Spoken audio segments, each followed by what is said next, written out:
I really don't know, guys, who told the DA that, DA, you've got everything figured out. In other words, DA, you are the man. DA, you know what? It's all about you. In other words, wherever you enter, that is when things begin. It's like you are the god of us all. In other words, wherever you are, I'm not saying they are saying that, but the posture, the way they speak, the way they say things, I don't know. Okay, there is a debate here that is happening on one of the channels on YouTube. And then I'm listening and I'm listening to the DA person who's representing the DA, the lady who is in parliament. Now, I'm like, man, anyway, let me not talk too much. Let me allow her to speak for herself, and you will listen to other guys how they respond to that. Because also, when I was listening to her, and I'm listening, and I'm like, hey, my girl, my lady, why? You guys, you think you live in a bubble somewhere alone. Like you are. Anyway, it's fine. Let's take a listen. Hope you enjoy it. Like the video. You can subscribe to the channel. Subscribe. 5,000 subscribers. Remember, we're going there, right? I'm on 4,000 something. But anyway, let's get into the video. Let's go. Easy cohabitation. Speaking of that statement of intent, because we've seen you go to. Yeah, hello Uspumi.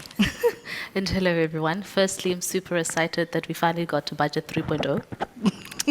And we got there with a fight, some dragging our feet. Yeah. And rightfully so, because the Democratic Alliance's participation in the GNU has always been on the basis of one clarity, that even though we're in this marriage, which we're not in love with the partner in the marriage with, but we're there because we understand that, shame, the kids need a parent, at least one of them needs to be sober, but we're there, and in the best interest of South Africans, we'll fight, right?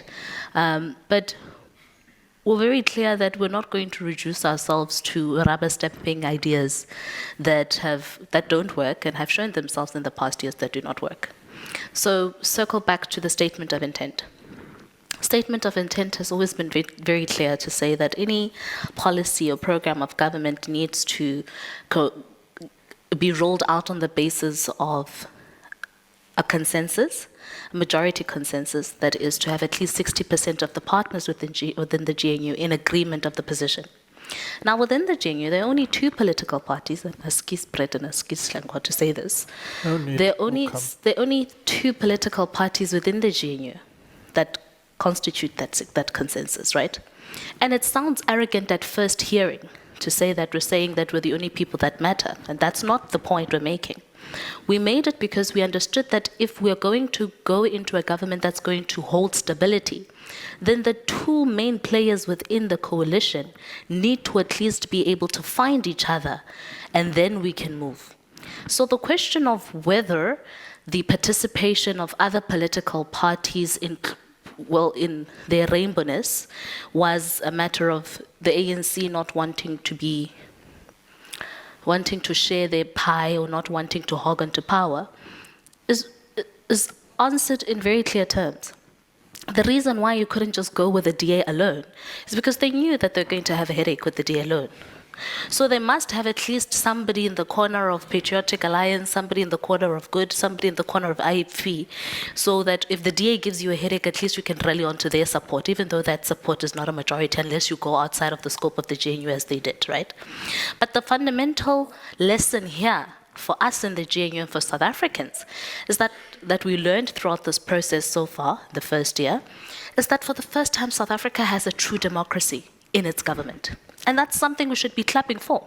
It's not cute, it's very tiring, it's exhausting because it has never been done before, right? And perhaps we need to then have learned to be less nasty towards each other in how we handle the politics of the country, because ultimately it's not just about the political egos in the room, it is about the people of South Africa. So our conflict resolution mechanisms are supposed to be one that reflect the authority that the people of this country expect their government to have and the respect they have of them. But as for would we still disagree as the Democratic Alliance on the points that we've disagreed on, given till to date? Hell yeah. Because those things matter. Those things speak to whether or not people are going to pay, we're going to pay more for nappies, for baby formula, for school shoes, for food. They speak to whether the people of this country were going to have an agenda of government financing that is focused on economic growth, job creation, or just the rubber stamping of what has been the past 31 years.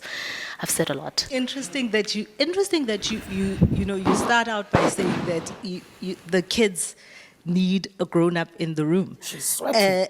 And at the same breath, say that you don't believe that it is infantilizing to the other parties. And Mr. Dlengwa, I'll bring you in here to say, also the IFP has positioned itself as a stabilizing force within this GNU, right? And you've said, we're coming into the GNU because we have a particular set of expectations and how we would like to see government move forward. Do you believe that what you came into the GNU with has been delivered on? And do you think that it is working for the people and for your party? Thank you very much. Good evening. I think let's start off with the elephant in the room, which is the arrogance which prevails in how we approach matters. We are not some people in a corner. No. And we're not speaking here about any party that has won the majority, because the inverse of the argument made is to presuppose that you have a majority. You alone can't do anything either. And so you need to disabuse yourself, the DA, of this condescending big brother attitude which seeks to undermine, which seeks to call us backup singers, yes, on SABC. So, and that's the problem. And why that is a problem is the construct of the GNU is not just confined at the national level. There is a GPU in KwaZulu-Natal.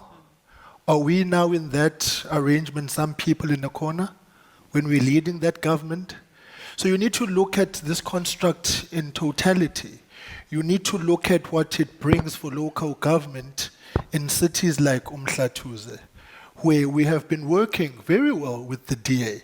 The spoiler comes from the top, where there is just this overbearing and nauseating outlook to be arrogant.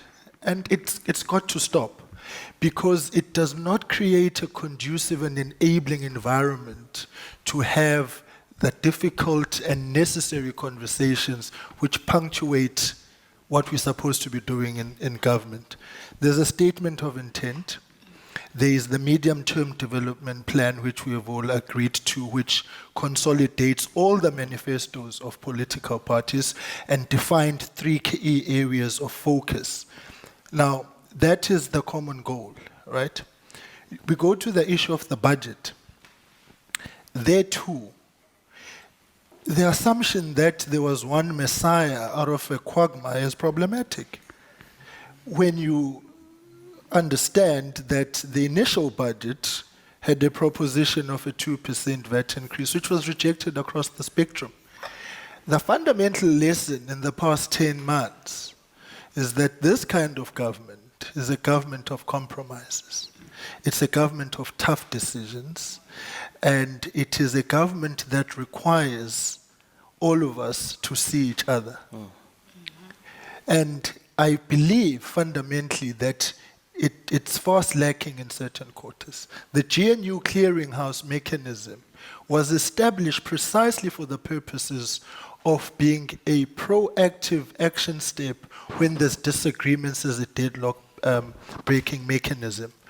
And we need to be able to give it space and time to work, because the question becomes, then where else do you solve the problem? Do you want to solve them amongst 2 partners? When there's other people and there's other ramifications, there's other constructs elsewhere? Where we must really be clear is the fact that the negotiations did not result in a grand coalition of the DA and the ANC.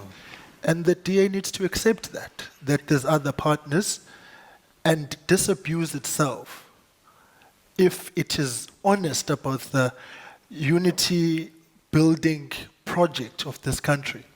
This isolationism is wrong. Okay, so speaking of the other partners, and I think, Brett, this is a good time to bring you into the conversation, representing one of the smaller parties within the GNU, how you fight for your space, if if any, and if you feel that there is just as much weight in the decision-making processes, in when there are areas that need to be worked out, ironed out, do you feel that even as a smaller party, and I mean, the leader of your party has retained her position as a minister, which she had in the last administration too. Is it across the board that the smaller parties have as much of a voice in the room? Yeah, Pumi, I think we have to acknowledge that size doesn't matter, but really the cogency of your arguments, the cogency of the propositions that you put forward ultimately prevail. And I can use a few examples. Firstly, when the statement of intent was being drafted and the ANC was engaging with all these parties, when we went up and saw the statement of intent for the first time, there were two things missing from it. There was no commitment to spatial transformation, which is a key good policy, and there was no commitment to protecting or defending the social wage, so the social grants that millions of South Africans rely on. And we insisted that those things be in the statement of intent. And they are now in the statement of intent that all 10 parties signed, but they were not in there in the first iteration of it. And we certainly influenced that policy decision, or those commitments that 10 parties have now made to addressing spatial transformation or spatial injustice, and to expanding our social wage, which wasn't in the statement of intent. If I come to the clearinghouse, it's interesting. I mean, the DA, there's two things that I want to disagree with.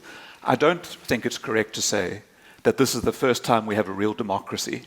We are in the 7th parliament. We've had 6 democracies, which are one where a party won a majority vote on a universal franchise. That's democracy. If there's another definition of democracy that the DA would like to use, some sort of qualified franchise, then they must tell us. But really, we've had 6 democracies since 1994, and this is the 7th one, and it's a different form of democracy in terms of how the government is created. But let's go to the statement of intent and the influence. The DA talks often about consensus and sufficient consensus, but they've never once used those clauses. They've never invoked them. They've never asked the clearinghouse to deal with any dispute where they have disputed something on the basis of clause 18 and 19 of the statement of intent. The Bella Act, which is the only substantive thing that the clearinghouse, which is the dispute resolution mechanism that exists within the GNU, and it's meant to resolve disputes that arise out of cabinet or out of the parties that are in the GNU. The only substantive issue that that clearinghouse has dealt with has been the Bella Act, the Basic Laws Amendment Act, and that didn't come through from a dispute in the GNU or from cabinet. It was raised in the first clearinghouse meeting by the DA's representative and added to the agenda incorrectly, I think, because there needs to be a dispute in the GNU before matters referred to the clearinghouse. And then in the clearinghouse, the 4 parties that resolved or had to work together to resolve the Bella Act was Good, the ANC, the DA, and the Freedom From Plus. Now, you're right, we're the smallest party in Parliament, but we were one of 4 parties tasked by the Deputy President to solve the Bella Act.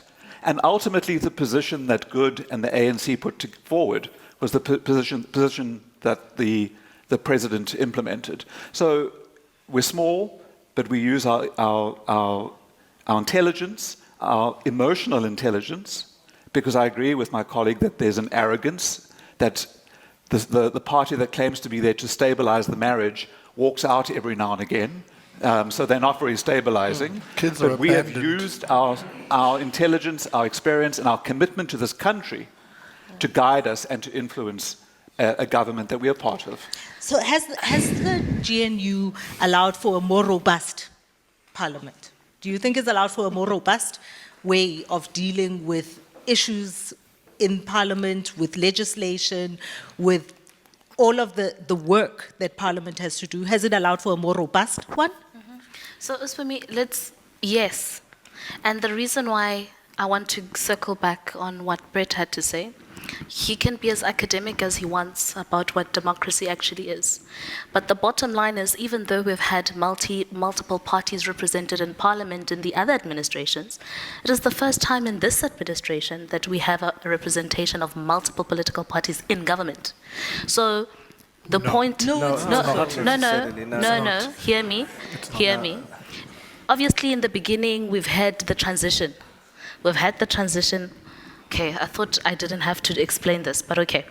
So obviously, in the beginning of our transition, you're going to have to explain it because I realize it's this factually now. incorrect. Yes, I realize this now. So Okay. let me explain it. And as Kisi for assuming that everybody's hearing what I'm not saying. So obviously, in the transition period from apartheid, we had the amalgamation of other political parties, and we had Inkatha there to represent, right? And then obviously in the previous administration, we also had.